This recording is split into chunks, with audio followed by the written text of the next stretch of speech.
कहा, काफी दिन हो गए, चलो बच्चों से मिलाती हूँ। बबलू कहाँ है बहू? माँ जी वो बाहर गए हैं, बस आते ही होंगे। आइए माँ जी, आप बहुत दूर से आई हैं, आराम कर लीजिए, मैं चाय नाश्ता बनाकर लाती हूँ।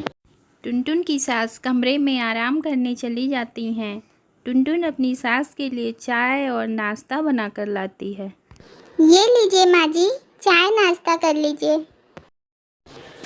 अरे बहू, इस समोसे में तो कितना नमक भरा है, और ये चाय चाय तो इतनी मीठी है कि इतने में 10 लोगों की चाय बन जाए। पता नहीं कब अकल आएगी, वैसे की वैसी ही है। इसकी माँ ने पता नहीं क्या सिखा के भेजा है। टुनटुन चुपचाप वहाँ से चली जाती है। चाय नाश्ता करने के बाद टुनटुन की सास आराम करती हैं। फिर थोड़ी देर बाद टुनटुन कहती है, माँ जी नहा लीजिए, खाना बनकर तैयार हो गया है। टुनटुन की सास नहाने चली जाती हैं।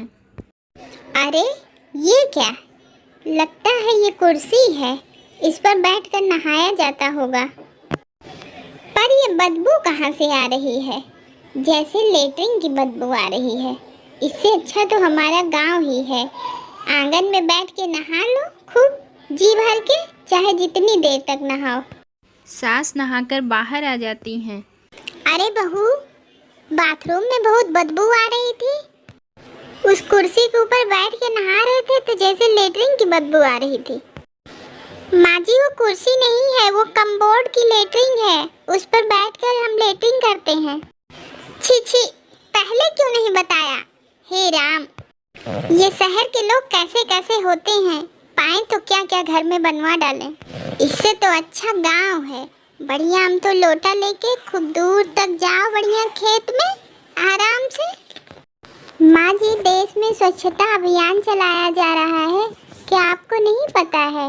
अब तो सरकार भी गांव में पैसा देती है इज्जत घर बनवाने के लिए, कि हमारी बहू बेटियां सब बाहर खेत में लोटा लेके ना जाएं। अच्छा चलो ठीक है, ज़्यादा अकल ना बताओ हमें। चलो हमें भगवान की पूजा करनी है थोड़ा सा। ला मुझे सामान ला कर दो। ओफो, कितनी गंदगी है यहाँ। और ये घी घी तो कैसी बास मार रहा है। चलो अब कर ही क्या सकते हैं, जैसे तैसे पूजा कर ही लेती हूँ। टुनटुन की सास पूजा कर लेती हैं। तभी वहाँ टुनटुन आती है।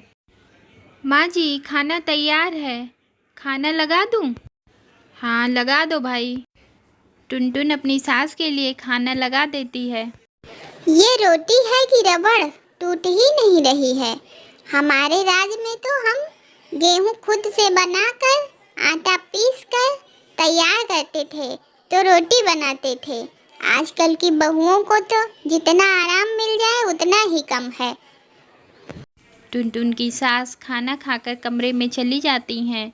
उतने में वहाँ बबलू आ जाता है। अरे माँ, आप कब आई? कैसी हो माँ? अरे बेटा, तू आ गया? क्या हुआ, तू बीमार था क्या? इतना कमजोर कैसे हो गया? कितना सूख गया है तू। खाना वाना नहीं मिलता क्या तुझे? नहीं माँ, ठीक तो हूँ। ऐसे ही तो पहले भी था, और टुनटुन मेरा बहुत ख्याल रखती है। बबलू वहाँ से चला जाता है। फिर शाम हो जाती है। टुनटुन सबके लिए चाय नाश्ता बनाती है। नाश्ते में वह चिल्ली पनीर बनाती है। बैठकर चाय नाश्ता करते हैं। ये क्या, फिर से वही मीठी चाय?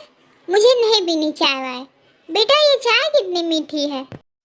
नहीं माँ, चाय तो बिल्कुल ठीक बनी है। पता नहीं कहाँ से ठीक बनी है। कुछ दिन अगर यहाँ रुक जाऊं तो पक्का शुगर की मरीज बन जाऊं। सबका चाय नाश्ता हो जाता है। फिर टुनटुन की सास किसी से फ़ोन पर बात कर रही थी। अरे मेरी बहू ने तो शाम को नाश्ते में पता नहीं क्या बना दिया था। पेट में और गले में जलन हो रही है। वो लाल लाल खट्टा खट्टा, पता नहीं क्या नाम था उसका, चिल्ली पनीर कि पिल्ली पनीर, पता नहीं क्या कहते हैं। मेरा तो बहुत गला जल रहा है, अब तो खाने का मन ही नहीं कर रहा है।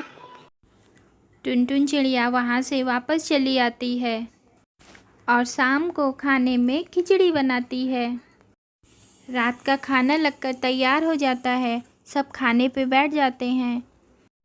अरे ये क्या, अब खाने में खिचड़ी ही बनी है क्या? और कुछ नहीं बना? खिचड़ी कोई खाना है क्या? माँ जी, आपका गला जल रहा है ना, और पेट में जलन हो रही है नाश्ता करने के बाद, इसीलिए मैंने आज रात में खिचड़ी बनाई है। इसका मतलब तू हमारी बातें सुनती है छुप छुप के?